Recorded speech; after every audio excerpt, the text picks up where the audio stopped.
Welcome to our channel. Laksamana Cheng Ho dikenal sebagai seorang pelaut muslim dari Cina yang diketahui turut memberikan kontribusi dalam penyebaran agama Islam di Indonesia. Lantas bagaimana sosok seseorang yang diberi tugas mengelilingi benua Asia dan Afrika ini? Simaklah ulasan berikut.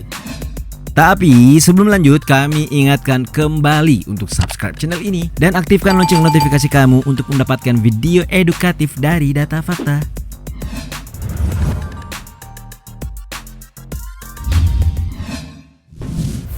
Menawarkan diri menjelajah. Nama asli Laksamana Cheng Ho ini adalah Ma He, yang juga dikenal dengan sebutan Ma Sambao. Ia diketahui lahir di provinsi Yunnan, Cina pada tanggal 23 September 1371 dan merupakan anak kedua dari pasangan Maha Hazi dan Wen. Melansir laman biografiku.com, saat pasukan Ming menaklukkan Yunnan, Cheng Ho tertangkap dan kemudian dijadikan kasim atau pelayan istana.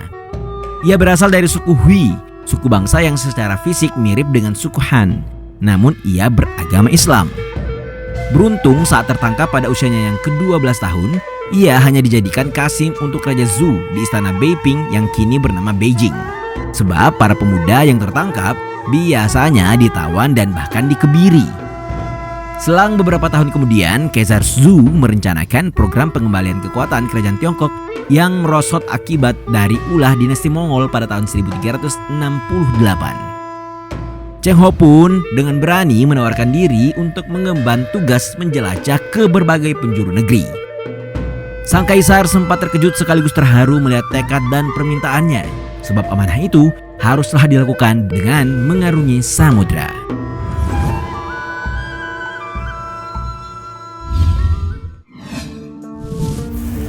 Memulai ekspedisi.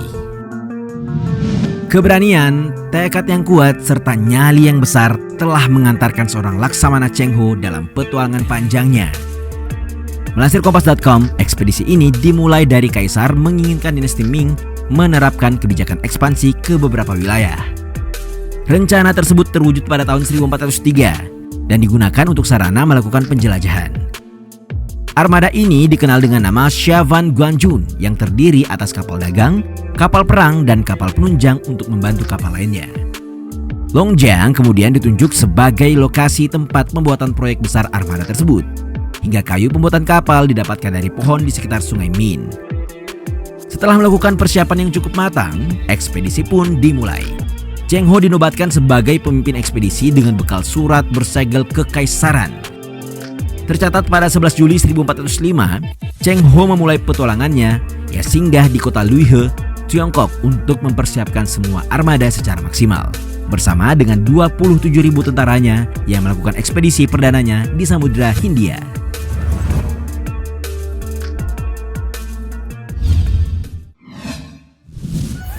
Tujuh ekspedisi. Ekspedisi yang dilakukan Laksamana Cheng Ho telah membuktikan bahwa Cina juga termasuk negara adidaya termasuk dalam hal politik dan ekonomi. Bukan hanya Marco Polo dan Columbus yang telah mengarungi dunia, tapi juga Cheng Ho, seorang muslim dari Cina.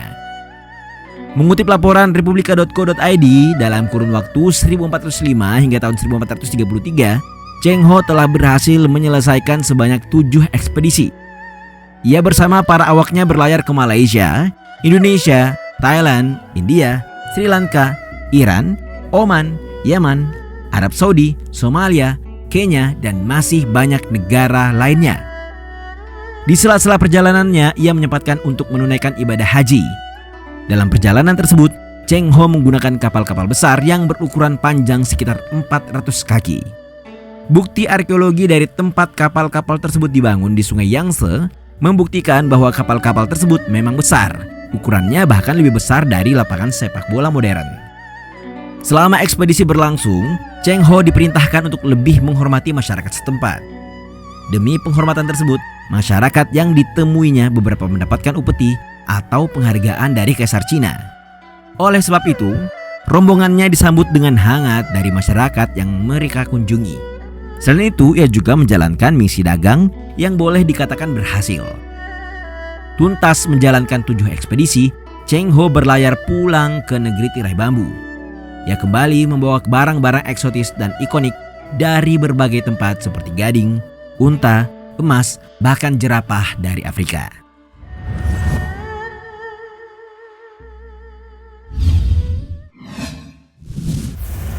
Temukan benua Amerika lebih dahulu. Sebagian dari kita tentunya mengetahui kalau yang menemukan benua Amerika adalah penjelajah bernama Christopher Columbus.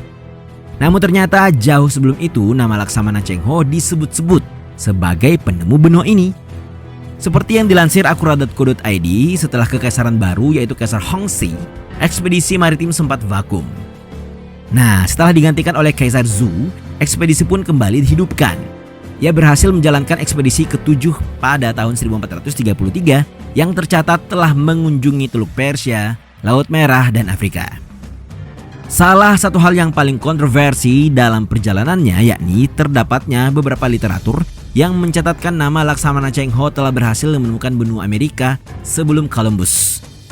Gavis Mansis, mantan komandan kapal selam Angkatan Laut Inggris, berpendapat bahwa Cheng Ho telah ada di benua Amerika sejak tahun 1421.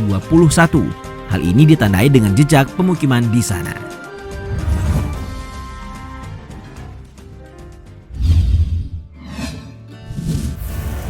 Islamisasi Nusantara. Sebagai perwakilan Kaisar Tiongkok, Cheng Ho diketahui pernah mendatangi Nusantara dan memengaruhi penyebaran agama Islam. Melansir dari idntimes.com, tercatat dalam sejarah bahwa pelayaran Cheng Ho pernah melewati kawasan Nusantara. Pada saat itu, rombongannya berhenti sejenak di daerah pesisir Nusantara dan bahkan beberapa anggotanya menetap di daerah tersebut. Disinilah mereka mengenalkan pengetahuan dan kebudayaan Tiongkok beserta agama Islam ke penduduk setempat. Jejak peradaban pada abad ke-15, khususnya di Nusantara, membuat masyarakat mudah menerima keberadaan dan pengaruhnya karena strategi diplomasi yang digunakan Cheng Ho. Mereka juga merasa diuntungkan dengan kehadiran armada Cheng Ho karena amannya wilayah mereka dari para bajak laut. Pengenalan agama Islam yang dilakukan Cheng Ho sebenarnya bukan tujuan utama. Karena pada awalnya ia hanya menjalankan tugas diplomatik dan politik. Tapi Cheng Ho dan rombongannya yang mayoritas memeluk agama Islam turut berjasa dalam penyebaran agama Islam di kawasan pesisir Nusantara.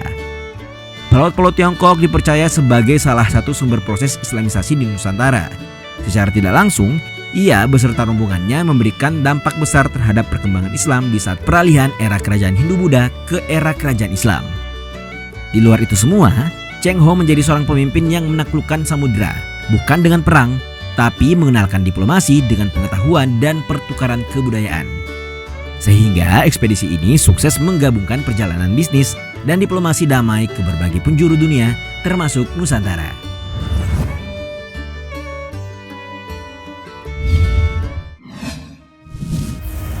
Masjid Indonesia abadikan Cheng Ho.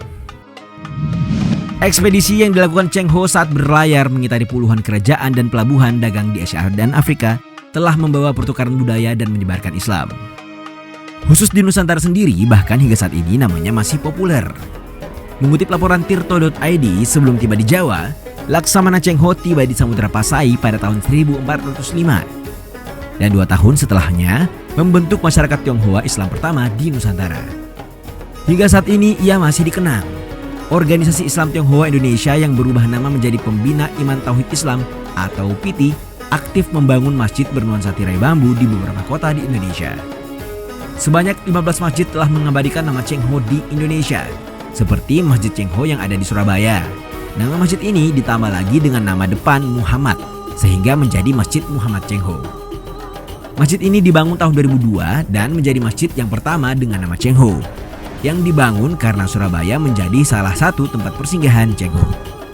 Itulah tadi sejumlah fakta dari Laksamana Cheng Ho, sosok pemimpin teladan yang telah mengenalkan Islam serta budaya dan peradaban Tiongkok ke Nusantara.